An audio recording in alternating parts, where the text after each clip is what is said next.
السلام علیکم ورحمۃ اللہ وبرکاتہ مولانا امیر المؤمنین۔ وعلیکم السلام ورحمۃ اللہ وبرکاتہ۔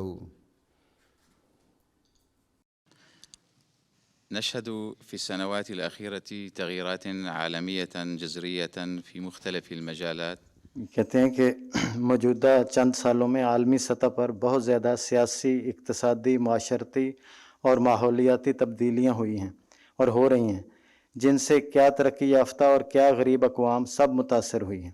مثلاً لاکھوں لوگ سیاسی نزاعات کی وجہ سے مر رہے ہیں، جیسے کہ مشرق وسطیٰ میں ہو رہا ہے۔ دیگر لوگ مختلف اقوام کے لالچ کی وجہ سے، اور کئی لوگ مختلف وباؤں جیسے کرونا وغیرہ کی وجہ سے مر رہے ہیں۔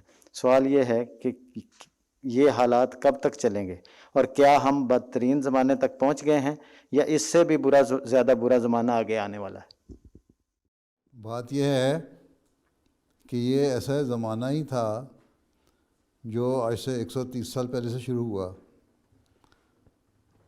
جب اللہ تعالیٰ نے اپنے وعدے کے مطابق مسیح موعود اور مہدی موعود کو بھیجا، اور حضرت صلی اللہ علیہ وسلم نے اس کی پیش گوئی فرمائی تھی۔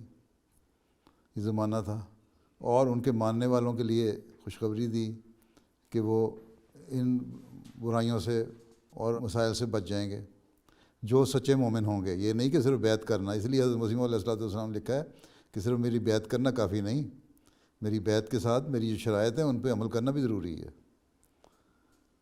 تو ایک تو یہ ہے کہ وہ زمانہ چل رہا ہے، ساتھ ہی اللہ تعالیٰ نے حضرت مسیح علیہ السلام کو بھی بدریہ علامات بہت ساری پیش گوئیاں فرمائیں۔ ان میں سے ہم دیکھتے ہیں کچھ پوری ہوئیں۔ جو حالات دنیا میں سے گزر رہی ہے، یہ تو ان حالات کا نتیجہ ہے جو دنیا کے اپنے عمل ہیں۔ اللہ تعالیٰ کا ایک قانون قدرت چلتا ہے، اور وہ قانون قدرت اپنا کام کر رہا ہے۔ ایک قانون شریعت چلتا ہے، اور وہ بھی اپنا کام کر رہا ہے۔ جب خدا تعالیٰ کو لوگ بھول جائیں گے، اور پھر عملی طور پر بھی دنیاوی لحاظ سے بھی ایسی غلط کاموں میں پڑ جائیں گے، یا برے اپنے حل نکالنے شروع کر دیں گے اپنے مسائل کے، جن کے نتیجے بد نکلنے ہیں، تو پھر وہاں قانون قدرت بھی کام کرے گا، قانون شریعت بھی کام کرے گا، اور وہ کام کر رہا ہے۔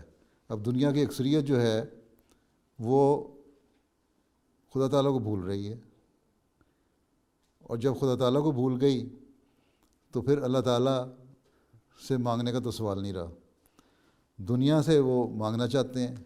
سیاستدان ہے، وہ سمجھتا ہے کہ میری قوت جو ہے وہ عوام ہے، وہ اپنی قوت خدا کو نہیں سمجھتا، کیونکہ اس نے مجھے ووٹ دینا ہے۔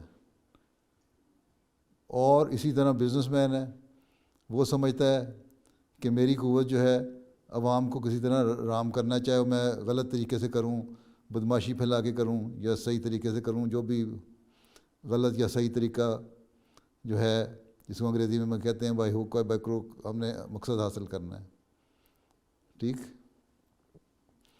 تو یہ چیزیں جب پیدا ہو جائیں گی تو اس کے جو منطقی نتیجے ہیں وہ ظاہر ہو رہے ہیں۔ لیکن ساتھ ہی ہمیں یہ امید بھی ہے کہ کیونکہ اللہ تعالیٰ نے حضرت مسیح علیہ السلام سے وعدہ فرمایا ہوا ہے، اس لیے اگر ہم لوگ صحیح ایمانداری سے اپنے فرائض پورے کرتے رہیں، اپنے ایمان پہ مضبوط رہیں، اپنے جو حق ہیں ہمارے وہ ادا کرتے رہیں، جو ہمارے فرائض ہیں ان کو ہم ادا کرتے رہیں، تو پھر انشاءاللہ یہ پیش گوئیاں ہمارے زمانے میں بھی پوری ہو جائیں گی، اور بجائے لمبا عرصہ ہونے کے حضرت موسیٰ کی قوم کی طرح لمبا عرصہ نہیں چلے گا پھر، بلکہ جلدی بھی پوری ہو سکتی ہیں۔ اور ہم دیکھ لیں گے کہ آہستہ آہستہ دنیا پھر اپنے پیدا کرنے والے خدا کی طرف آئے گی اور اس کو مانے گی۔ ٹھیک ہے؟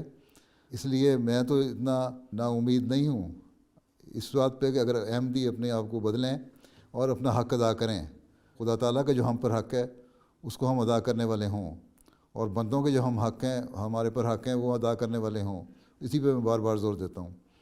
تو یہ دو حقوق اگر ہم ادا کرنے والے بنیں گے، اور انہی حقوق کو قائم کرنے کے لیے حضرت مسیح علیہ السلام نے فرمایا کہ میں آیا ہوں جو اسلام کی تعلیم کے مطابق ہے، تو ہم جلدی اپنی اس کرائسس سے نکلتا ہوا اپنے آپ کو دیکھیں گے۔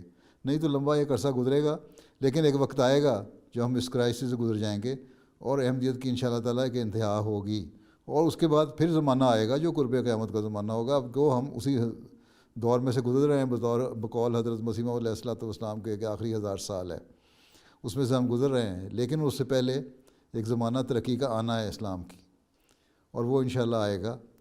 لیکن ہم نے اپنی زندگیوں میں دیکھنا ہے یا ہماری نسلوں نے دیکھنا ہے، یہ اللہ بہتر جانتا ہے، ہم اس کے بارے میں کچھ نہیں کہہ سکتے۔ ٹھیک ہے؟ جزاک اللہ خیر۔